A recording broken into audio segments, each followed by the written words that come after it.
Ever since social media turned into a goldmine for creators, people have been hustling to find every possible way to squeeze more influence and more money out of it. That drive to collaborate and pool audiences birthed what we now know as content houses, a concept pushed into the spotlight by groups like Team 10, FaZe, and Hype House, and countless other spin-offs since then. Most of these houses churn out the usual: childish pranks, staged drama, and recycled storylines designed to glue young fans to their screens. Good morning, Martinez.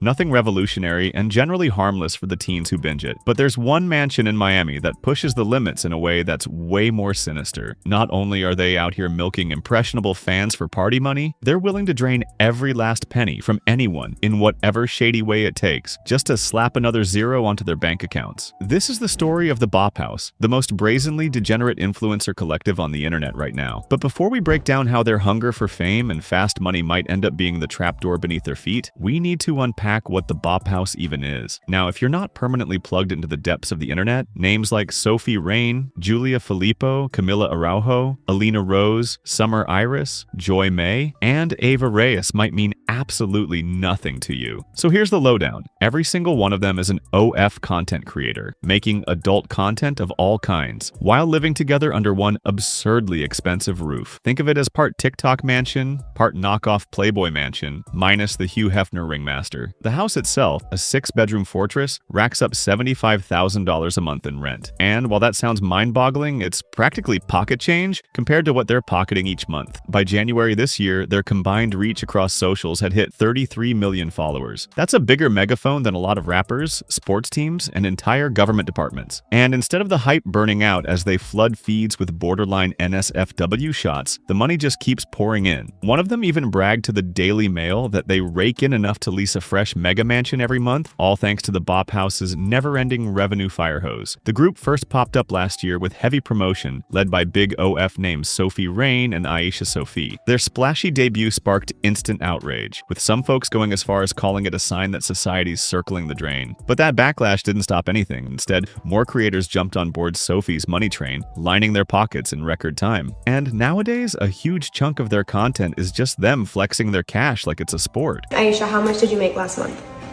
Like around 2.5 mil. Do you feel poor yet? Because I do. How much did you make last month? 1 million. Alright, next person. Okay, how much did you make last month? I just made 100K last month. Yes! Yay! And then you've got Gingerbean chiming in. Ginger Bean, how much did you make last month? 600. $600? Okay. Wow. Remember when we used to Because of you! I wouldn't be here without you. And it's not just random flexing for clout. These clips are designed to trigger envy, to get viewers to feel like they're missing out, and to push the idea that joining their lifestyle is the ticket to quick millions. It's marketing disguised as casual content. I know you saw the clip of Julia making $400,000 a month, so I just need to know, like, how much are you making a month? I don't know if I don't really want to hurt your feelings. I just don't. Hurt my feelings? What do you mean? I don't want to say. You don't have to say, just show me. Yeah. Okay, yeah. I actually like kind of tearing up. $4 million? $4 million in a month? Yeah.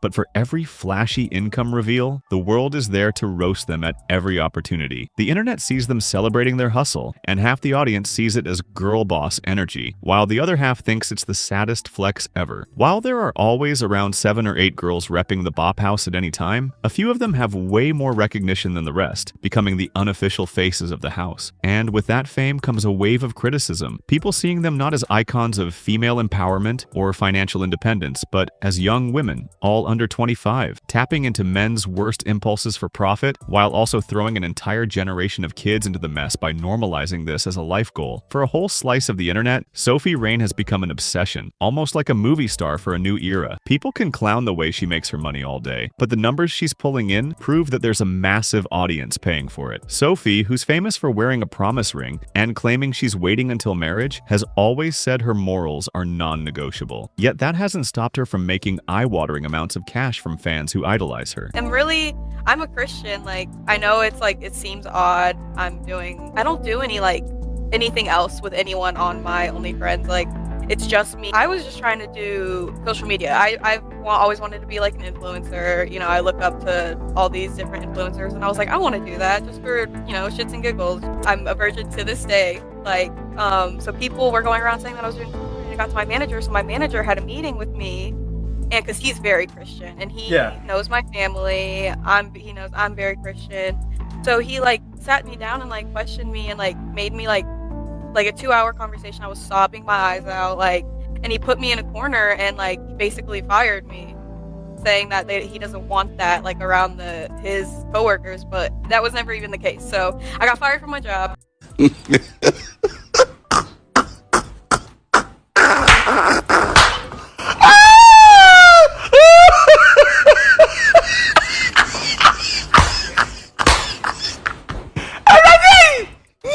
But the real question that no one can quite figure out is whether this Christianity angle is a genuine moral code or just another marketing hook to keep the cash flowing, especially since she was once tangled in a messy love triangle with rapper NLE Choppa and her fellow bop house, Aisha Sophie. A triangle that got so chaotic, Sophie ended up exposing Aisha's internet activities to her unsuspecting family. What's the truth? What happened? So I found Aisha texting NLE, and the reason why I am not on the song anymore is because I told NLE to take me off. I didn't want to be a part of it, this whole project and anything. I thought it was unfair to me that while we were together in LA, him and Aisha were texting behind my back, DMing and everything.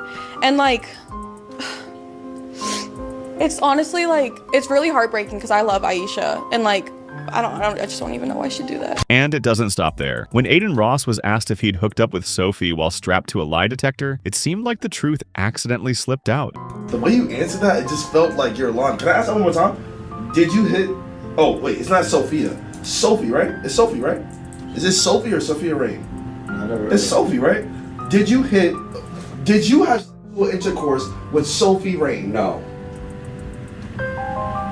That's a lie. Okay. Whether you believe her brand is built on purity or not, there's no denying she's pulling in generational wealth. But it's also why her place in pop culture is controversial, to say the least. Some question whether the crazy income figures are real or just another strategy to glamorize the OF lifestyle, roping in more teens eager to replicate her path. Because let's face it, if they're lying about their age to attract the wrong kinds of viewers, they'll have no problem lying about their income to make it look glamorous enough for others to follow. And it's working. Elsewhere, people like Neon have openly criticized Sophie, saying all the money in the world won't fill the emptiness that comes with this lifestyle. What do you feel about Sophie Rain's money? I don't give a like, what type of dumbass question is that, bro? Those type of people will never be happy, bro. No matter how much money they have, bro. They'll never be happy. Ever, bro. Like, at some point, like, when you're in the moment, you don't feel it, but then, like... When you go to sleep at night? No, but even then, bro, it might even take you 3 years to realize, but when you realize, you're gonna be in your head and you're gonna lose your mind so bad, bro.